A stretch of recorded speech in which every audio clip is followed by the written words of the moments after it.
Quest Foundation presents Ma Swamini Prerna, March-April 2024. The theme of the magazine is Kindness, Love, Compassion. પ્રેમથી મૈત્રી વાયા અનુકંપા. લેખક પૂજ્ય શ્રમણ શ્રી શ્રુતપ્રજ્ઞજી. વ્યક્તિગત જીવન હોય, પારિવારિક સંબંધ હોય કે વૈશ્વિક વ્યવસ્થા હોય, આ ત્રણેય સ્તરે સ્વસ્થ, સુખી અને આનંદમય રહેવા માટે મૈત્રી, પ્રેમ અને અનુકંપાના મૂલ્યોનું જતન કરવું અનિવાર્ય છે. મૈત્રી, પ્રેમ અને અનુકંપા આ ત્રણ મૂલ્યોના આંતર સંબંધોને સમજીએ. પ્રેમ ભાવ વિના મૈત્રી ભાવ્ય શક્ય નથી અને મૈત્રી ભાવ વિના અનુકંપા ભાવ સંભવ નથી. પ્રેમ ભાવ જીવનમાં પ્રેમને આનંદ દ્વારા પોષવાનો છે અને મુક્તપણે વહેંચવાનો છે. નહીં કે ઝીણી ઝીણી બાબતોમાં ગુસ્સે થઈને આપણી જાતને, આપણી આસપાસના વિશ્વને નુકસાન પહોંચાડવાનું છે. કલ્પના કરો કે એક મુઠ્ઠી ભરીને મીઠું એક ગ્લાસ પાણીમાં નાખો તો એ પાણી પી શકાય?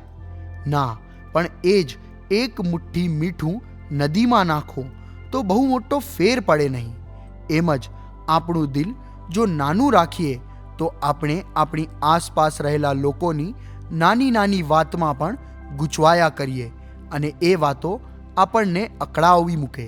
પણ જો આપણું હૃદય નદી જેવું મોટું કરીએ તો આપણને અનન્યની પીડા ઓળખાતા શીખવે એ પ્રેમ.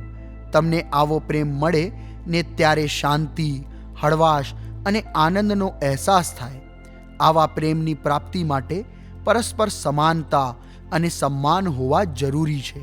સાચો પ્રેમ સતત વિસ્તરતો રહે છે. એટલે કદાચ એ શરૂ એક વ્યક્તિથી થાય, પણ ધીમે ધીમે એ કુટુંબ, સમાજ, દેશ, દુનિયા, બ્રહ્માંડ સુધી વિસ્તરે છે. આ પ્રેમ દરેક જીવને ચાહવાની આપણને યોગ્યતા બક્ષે છે. આપણી આધ્યાત્મિક સાધના પણ આપણને વધુ સારા પ્રેમી બનાવે છે. જાણે કોઈ સૂફી વાત ચાલતી હોય એવું લાગે. તમે યાદ બનાવો કે આખી દુનિયાએ કોને સૌથી વધુ પ્રેમ કર્યો છે તો કેવા નામો આવશે? મહાવીર, બુદ્ધ, કૃષ્ણ, મીરા, ગાંધીજી કે નેલ્સન મંડેલા. આ જ નામ કેમ આવે છે? કારણ કે આ તમામ મહાનુભાવો આધ્યાત્મિક સાધક હતા. આ કોઈ અકસ્માત નથી. માણસના આધ્યાત્મિક ગુણો એના પ્રેમના વિસ્તારમાં મદદ કરે છે. પ્રેમમાંથી ત્યાગનો જન્મ થાય છે. જ્યાં પ્રેમ હોય ત્યાં જોજો ત્યાગ સહજ રીતે અવતરિત થતો દેખાશે. સંવેદનાના તમામ તાર ઝણઝણાવી દે એવી એક વાત આપને ગમશે. એક પતિ પત્ની હતા. બંનેનું 25 વર્ષનું સફળ લગ્ન જીવન હતું. બંને ખૂબ આનંદથી જીવ્યા. મોટી ઉંમરે પત્નીને અલ્ઝાઇમરની બીમારી આવી. જિંદગીના તમામ સ્મરણો અને અનુભવો મગજની પાટીમાંથી સાફ થઈ ગયા. બધું જ ભૂલાઈ ગયું. યાદદાસ્ત સાવ ચાલી ગઈ. પતિ દરરોજ સાંજે હોસ્પિટલમાં જાય અને પત્નીને પ્રેમથી જમાડે. પત્નીનું વર્તન સાવ અજાણી વ્યક્તિ જેવું જ રહે. હોસ્પિટલની નર્સ દરરોજ આ દ્રશ્ય જુએ. એક દિવસ નર્સથી રહેવાયું નહીં. પેલા વૃદ્ધ પાસે જઈને નર્સે કહ્યું કે તમે અહીં ખોટા ધક્કા ખાઓ છો. તમારી પત્નીને કંઈ જ યાદ નથી. એ તો તમને પણ ઓળખતી નથી. નર્સની આ વાત સાંભળીને વૃદ્ધે તેની સામે જોયું. વૃદ્ધ એટલું જ બોલ્યા કે એ મને ઓળખતી નથી, પણ હું તો તેને ઓળખું છું ને. હું એને કેવી રીતે ભૂલી શકું? સંબંધોની આટલી પ્રેમળ લાગણી જોઈને નર્સને નવાઈ લાગી અને પૂછ્યું કે તમે આટલા પ્રેમથી કેવી રીતે આટલા વર્ષ સાથે ગાળવ્યા? આનું રહસ્ય મને કહેશો, જેથી મારા લગ્ન જીવનમાં આટલી જ પવિત્રતા હું જાળવી શકું. એ ભાઈ બોલ્યા, બેટી, એટલું યાદ રાખશે કે બીજાને સુખી કરવાનો ભાવ હોય અને એના માટે ઘસાઈ છૂટવાની ત્રેવડ હોય તો સંબંધોમાં પ્રેમ સદાય ટકી શકે. આવું હું મારા જીવનના અનુભવોથી કહી શકું છું. ડિવોર્સ માટે પ્રેમનો અભાવ નહીં, સમજણનો અભાવ મોટું કારણ હોય છે. એકબીજાને સમજવામાં માણસ થાપ ખાઈ જાય છે, એટલે પ્રેમ હોવા છતાં સાથે રહેવું સંભવ બની શકતું નથી. મૈત્રી ભાવ. ભીતરમાં જ્યારે આવો દિવ્ય પ્રેમ જન્મે છે ત્યારે મૈત્રીની ખુશ્બુ છાની રહેતી નથી. શાસ્ત્ર કહે છે કે સત્વેષુ મૈત્રી, એટલે કે જીવ મૈત્રી સાથે મૈત્રી કર. મૈત્રી ક્યારેય આશંકી નથી હોતી, પરિપૂર્ણ હોય છે.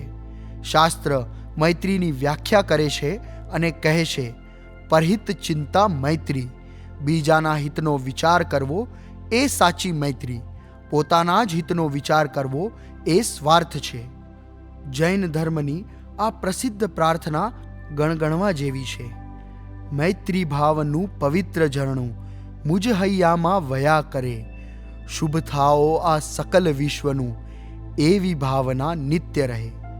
આ પ્રાર્થનામાં મૈત્રીની પરિભાષા આપી દીધી છે.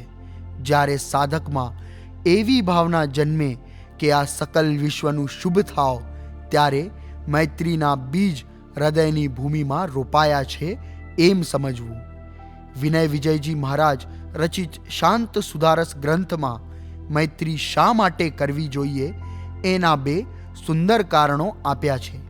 પહેલું, હે જીવ, આ પૃથ્વી પર તારે કેટલું રહેવાનું છે? આ ક્ષણિક જીવન યાત્રામાં શા માટે કોઈ સાથે બગાડીને જવું?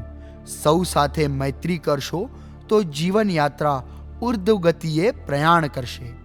બીજું, હે જીવ, તને ખબર છે કે તું જેની સાથે શત્રુતા કરે છે એ ગયા ભવમાં તારા જ સગા સંબંધીઓ છે, અથવા એ લોકો આવતા ભવમાં તારા જ પરિવારના સભ્યો બનવાના છે. આવા પરિવાર અને સ્નેહીજનો સાથે શત્રુતા અને વેરભાવ શું કામ? ટૂંકમાં આવો દિવ્ય મૈત્રી ભાવ લાવવા માટે પ્રેમનો વિસ્તાર કરવો રહ્યો, સ્વાર્થ વૃત્તિને ત્યાગવી રહી અને કોઈ પણ જીવ પ્રત્યે દ્વેષ વૃત્તિ ન જાગે એ માટે સજાગ રહેવું રહ્યું. અનુકંપા.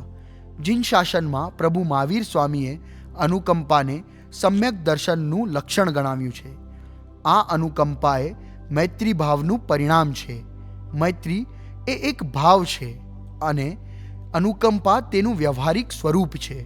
અનુકંપામાં હું અન્યને પોતાની માનીને એમનું દુઃખ દૂર કરવાનો પ્રયાસ કરું છું. દરેક જીવને જ્યારે હું આત્મતુલ્ય સમજું છું ત્યારે અનુકંપાનું જીવન વ્યવહારમાં અમલીકરણ થાય છે. હૃદયમાં સંવેદના ખીલે છે ત્યારે અનુકંપાનો જીવનમાં સૂત્રપાત થાય છે. મૂક પશુ પ્રાણીઓની સેવા કરવી, અસહાય એવા વૃદ્ધ લોકોની કેર કરવી, ઉપકારી એવા મા બાપને આત્મિક શાતા પહોંચાડવી, આ બધું અનુકંપામાં આવે છે. અનુકંપા જો સેવામાં કન્વર્ટ ન થાય તો અનુકંપા અપંગ કહેવાય. અનુકંપાના ભાવને સેવાના પગ લાગવા જોઈએ. ટૂંકમાં અનુકંપા ચાલતી હોવી જોઈએ, સક્રિય હોવી જોઈએ.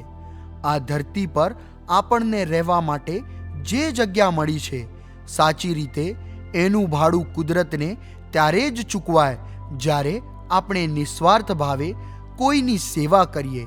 એ જીવને ખરા અર્થમાં શાતા અને સમાધિ પહોંચાડીએ.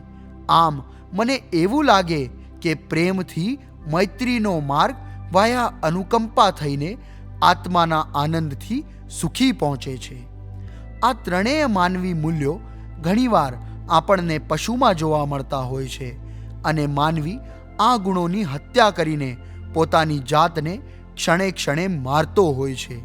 ચાલો આજથી સંકલ્પ કરીએ કે પ્રેમભાવ માટે સમજણને વિકસિત કરીએ, મૈત્રી ભાવ માટે સ્વાર્થ વૃત્તિને ત્યાગીએ અને અનુકંપા ભાવ માટે સેવાને જીવનમાં સક્રિય કરીએ.